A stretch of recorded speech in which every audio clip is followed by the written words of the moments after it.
सभी लोग जो अवैध रूप से कब्जा है उसको स्वेच्छा से छोड़ दें। अगर वो स्वेच्छा से नहीं छोड़ते तो उसके लिए मुझे जहां जाना होगा मैं जाऊंगा, धरना देना होगा मैं दूंगा, चाहे वो मुख्यमंत्री हो चाहे प्रधानमंत्री हो।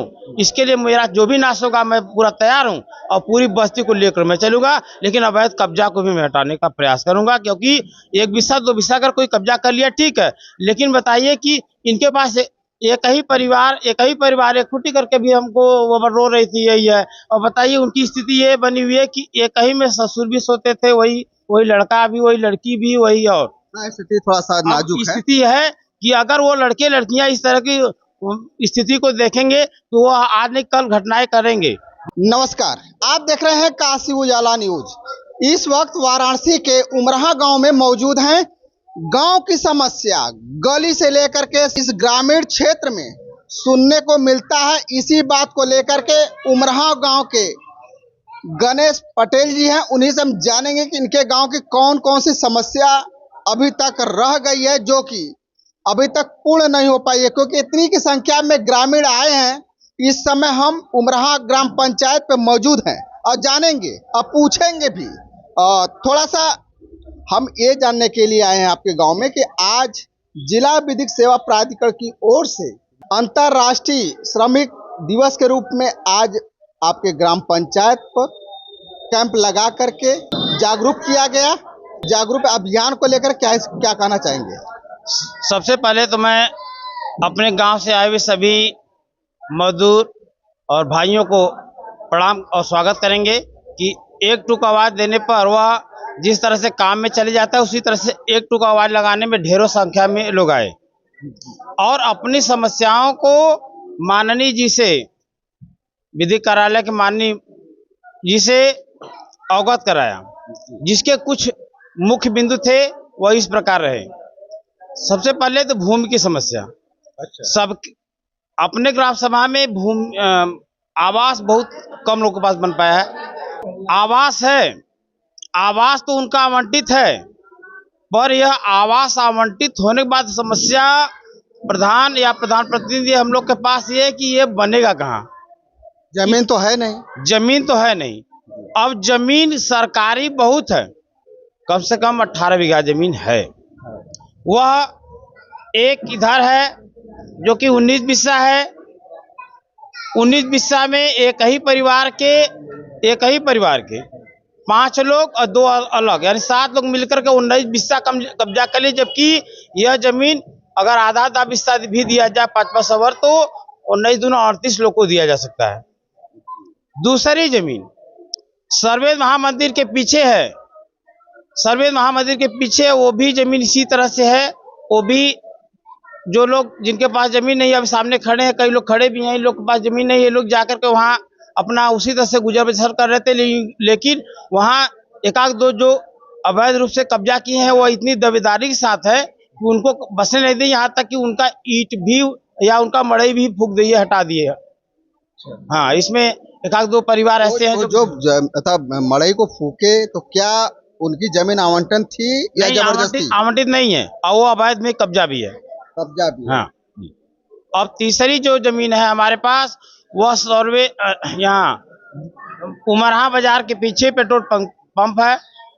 वहाँ पे 27 बिस्से की जमीन है और 29 बिस्से की भी है, लेकिन 27 एक नवीन पड़ती है। अच्छा प्रधान जी, हमको ये बताइए, हम ये जानना चाहते हैं कि 5 साल का कार्यकाल आप लोगों का रहता है, लगभग अब वो 5 साल बीतने जा रहा है। तो अभी तक आपके गांव की जो समस्या आपने पूर्ण की उसको गिनाइए, उसके बाद आते हैं जो बाकी रह गया। सर, अब तक समस्याएं सड़क और नाला तो इतना हमने बनवा दिया कि इतना की उम्मीद भी नहीं है। और सब लोग प्रमाण में भी है कि अगर इस कार्यकाल में बना है तो पिछले 20 साल का कार्यकाल देखेंगे, इधर 5 साल का कार्यकाल देखेंगे तो काम आपको कम नहीं मिलेगा। मतलब जो 20 साल का कार्यकाल कोई पूर्व के प्रधान नहीं कर पाए, आपने 5 साल में करके दिखाए, तो आप पुरस्कार के योग्य हैं। क्या कहना चाहेंगे उसके आगे? नहीं सर, मैं उसका श्रेय सर मैं अपने मुख्यमंत्री और प्रधानमंत्री को दूंगा, इसलिए कि हमारे सामने एक 9.5 बीघा की जमीन 191.5 बिस्सा की अवैध अवैध कब्जा, वह कब्जा मुक्त हो गया, थोड़ा सा बड़ा है, वो भी हमने नापी करवा करके अप्रूवल करा लिया है। 2-4-6 दिन में हमको एसडीएम से लिखित लेटर मिल जाएगा। उसके बाद जो अवैध कब्जा है उसको मैं हटाऊंगा। हाँ, एक आध दो ऐसे व्यक्ति हैं जिसके पास जमीन कम है, यदि कम है तो उनको जहां जमीन देने योग्य होगा वहां दिया जाएगा, पर तालाब की जमीन को न तो देना हमारे अधिकार क्षेत्र में है और न ही हम यह श्रेय देंगे कि वहां हम उन लोग को श्रेय दें, ताकि इस तरह से आने वाले कल की दिक्कतें न हो। पानी गांव में जो पानी निकल रहा है बरसात का, वो जब पोखर में जाएगा नहीं, और जब पोखर में जाएगा नहीं तो जल संचय होगा नहीं, और जब जल संचय होगा नहीं तो पानी मिलेगा नहीं, तो हमारे बच्चे हम लोग क्या पिएंगे। आज भी पानी की स्थिति इस प्रकार बनी हुई है कि अगर हम लोग देख ले पानी की स्थिति तो खुद भी लगता है कि गंगा माता की स्थिति है। पानी नहीं है, 300, 150, 250 मीटर फीट नीचे पानी हो गया। तो अभी हो रहा है तो 20 साल बाद क्या होगा, तो हम कल को देख करके ही चलेंगे। इसलिए मेरी जो आकांक्षाएं हैं कि सभी लोग जो अवैध रूप से कब्जा है उसको स्वेच्छा से छोड़ दें।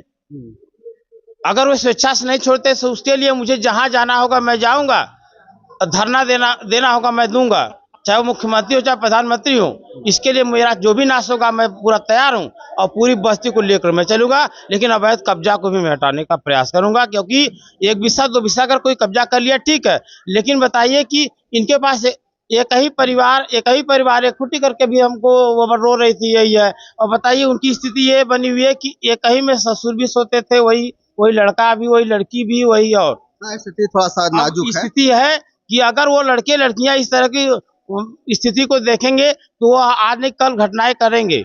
मजबूरी है उनकी, क्योंकि उनके पास तो सोने के लिए जगह है नहीं। वही में इधर उनके बूढ़ा भी सोए, उधर ये भी सोए, उधर उनके लड़की भी सोए, उनके लड़का सोए, तो सारी चीज की जानकारी उनको हो जाती है। लेकिन इसके लिए मैं चाहूंगा कि कम से कम इतना जरूर है कि एक बार पति पत्नी अपना अलग से छोटा सा रूम सही, न बहुत बड़ा, छोटा सा सही, 12x12 में सही, लेकिन वो भी नहीं है, उसी में ठहर ले, दूसरे में ठहरे, ताकि उनको इधर राजभरों की समस्या बहुत जटिल है, इधर अच्छा जटिल है, इधर जो धरकार बस्ती है उनकी समस्या काफी जटिल है, और कुछ वनवासी बस्ती है। लेकिन वनवासी बस्ती में एक चीज के लिए खेद है कि सरकार ने सब कुछ उनके लिए किया, एक परिवार ने पूरे उमरहा को नाश किया, और वह परिवार है मोना जुट्ठन। उनके 4 लड़के और कुल 10 मड़ई।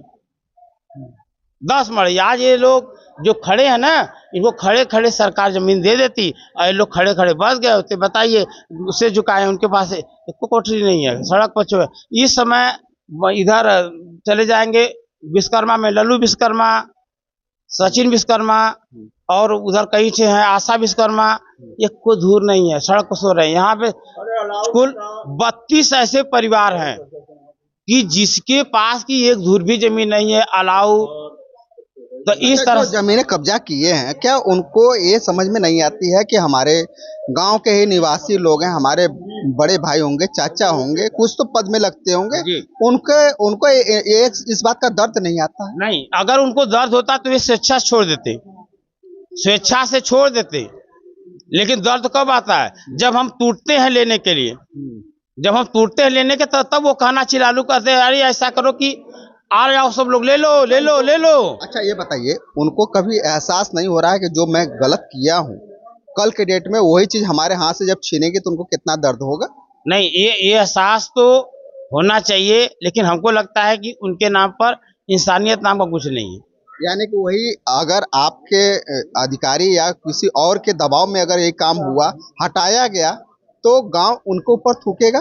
बिल्कुल थूकेगा कि नहीं? बिल्कुल थूकेगा। तो उस समय कैसा लगेगा उनको? उस समय तो अब नागवार लगेगा, लेकिन नागवार लगने का भी जगह नहीं है। जो अवैध रूप से कब्जा किए हैं, ऑलरेडी उनके पास भूमि भी सरकार द्वारा मिला है, आवाज मिला है, हमारा वीडियो भी चल रहा है। सभी लोगों के फोटो किस नंबर पर कितना आईडी नंबर से कितना उनको आवास मिला है, किस आईडी नंबर से क्या मिला है, सारी सुविधाओं की जानकारी सभी विभाग को दिया गया है। FIR भी है, और FIR हुआ है। लेकिन प्रशासनिक विभाग के लिए मैं माननीय मुख्यमंत्री जी से अपील करूंगा और माननीय प्रधानमंत्री जी से अपील करूंगा कि ग्राम सभा उमरहा में सर्वदलीय बैठक करके कम से कम 12 थाने के पुलिस को बुला करके ये जो इस तरह के वारदात करने वाले हैं उनको काम दिया जाए, क्योंकि इनके साथ कोई नहीं है। इनके साथ कोई नहीं है। सिर्फ और सिर्फ जो गरीब है वो डर रहा है, लेकिन जो अमीर है वही कब्जा किया है। तो ऐसे गिने चुने गांव में अगर 15,000 जनसंख्या है तो केवल 5 व्यक्ति को लेकर के, 5 परिवार को लेकर के पूरा उमरहा दिग्भ्रमित है। ठीक है, और लोग हैं थोड़ा सा जान लेते हैं। क्या नाम है आपका? अब्दुल रहमान। आपके गांव की समस्याएं कुछ हैं, क्या कहना चाहेंगे? गांव की समस्या है ना देखा ना हमारे पास खाना अच्छा। ना पास खाना मिलल ना वास मिलल। अच्छा, कुछ भी नहीं मिला। प्रधान आप आवेदन किए थे? प्रधान से कहली तो कहा अच्छा देव जमीन ना मिलल, हमने जमीन ना मिलल। प्रधान जी तो है जी, हमारे गांव में सर जनसंख्या अधिक है, चूंकि 15,000 जनसंख्या है, तो इसमें इन लोग का आवास सेंसन है। 324 आवास सेंसन है, 324 आवास में इन लोग का है। अच्छा, अब इसके हाँ जी नाम है, मतलब कि अगर इस बार दूसरे चरण का जब पैसा आएगा तो इन लोगों का इन नाम लोग का पैसा आ जाएगा। हाँ जी, बिल्कुल आ जाएगा। ठीक है। और क्या नाम है चाचा आपका? राम जी। आपके गांव की समस्याएं कुछ रह गई थी और क्या कहना चाहेंगे, कुछ ऐसी है क्या? अरे सबको तो गरीबी है मगर कोई सुन नहीं रहा ना भैया, क्या आप करोगे? कितना लड़ते हैं अपने काम के लिए? हम क्या लड़ेंगे, हम लोग तो गरीब हैं। गरीब हैं, बस गरीब बने रहिए। क्या कहना चाहेंगे? हम लोग को न शौचालय है, कुछ भी नहीं है। सड़क के किनारे हम लोग रह रहे हैं और मोटर गाड़ी आवे कहीं उलट जाता हम तो कुल जने मर जाए। अच्छा, झोपड़पट्टी में रहती हैं क्या? हाँ, झोपड़पट्टी में रहते हैं। क्या कारण है? जमीन साहब ना हमन के झोपड़पट्टी में रह जाला, सड़क के किनारे आके देख ले जाए मुँह पर। हम लोग को कुछ भी नहीं है, जमीन भूमि है एकदम खत्म है, कुछ ना है। आपके प्रधान से कहत जा, प्रधान भाई हमन को कहीं न कहीं दे दें तो हमन को काम हो जाए। ये काम है सब प्राणी न सास ससुर सब एक में बा। सास ससुर माला इस पार हो गल बा। देवर देवरान हम लोग के एक कोठरी है, जमीन एकदम ना हो। अच्छा, हम लोग के जमीन दिया कोशिश कर जा। अच्छा, आपके पास भी जमीन नहीं है? नहीं, भूमिहीन है? नहीं, एक जमीन एक कोठरी है बस। हाँ। कितने बच्चे हैं आपके? 4 ठो लड़की। तो प्रधान जी से आपने कहा? प्रधान जी से कहता ही। आपको लगता है कि आपको जमीन मिल पाएगी? लगता है, विश्वास है प्रधान जी पे? प्रधान जी चाहिए तो मिल जाई। प्रधान जी चाहिए तो मिल जाई। सर जी 2 लड़का हुआ एकदम ना सड़की के दाते बर्तन माजिला, पैखाना तक से ना बनल। अच्छा, जब शौचालय बट रहा था तो आप लोग सोई थी क्या? जगह ना तो बनवाई कहाँ सर जी, है ना जगह एकदम ना है, सड़के के दाते ही बर्तन माजी। हम भी क्या कुछ हम लोग का जमीन मिले, हम लोग कुछ ना होला, हम अपन माई में आप लोग जिनके पास जमीन नहीं है अपना नाम प्रधान जी के यहाँ लिखवा दीजिए, जब आवंटन होगा तो सबको मिल जाएगा। हमारे पास भी जमीन नहीं है, हम भी ना 3 बच्चे लेके रहते हैं, घाम में प्रताश में धूपते में रहते हैं। क्या है बोलिए? यह है सर जी हाँ हाँ। कि 2022 से हम लोग जमीनी के लड़ा थे सरकार से। अच्छा, ठीक, 2022 से लड़े तो हमार का जमीन जब निकल गया। आपकी लड़ाई प्रधान जी लड़ रहे हैं, बहुत जल्द आपका काम हो जाएगा। हाँ। टेंशन मत लीजिए। हमारे के प्रधान जी भगावत हैं। हाँ, भगावत है नोटी पानी का कौन भगा रहा है? प्रधान। कौन प्रधान है? यह ये दिनेश भगा रहे हैं? हाँ अच्छा, हाँ, हमारे के पानी का साधन नहीं है। अच्छा, हम आपका सर्वे करवाते हैं। ठीक है, धन्यवाद सभी को। अभी हमारी बातें हो रही थी उमराह गांव के सभी जनता से। इनके विचार आपको कैसे लगे हमें कमेंट बॉक्स में लिख करके जरूर बताइएगा। और इस वीडियो को ज़्यादा से ज़्यादा शेयर कीजिए, सब्सक्राइब कीजिए। फिर मिलते हैं नए वीडियो के साथ, तब तक के लिए नमस्कार।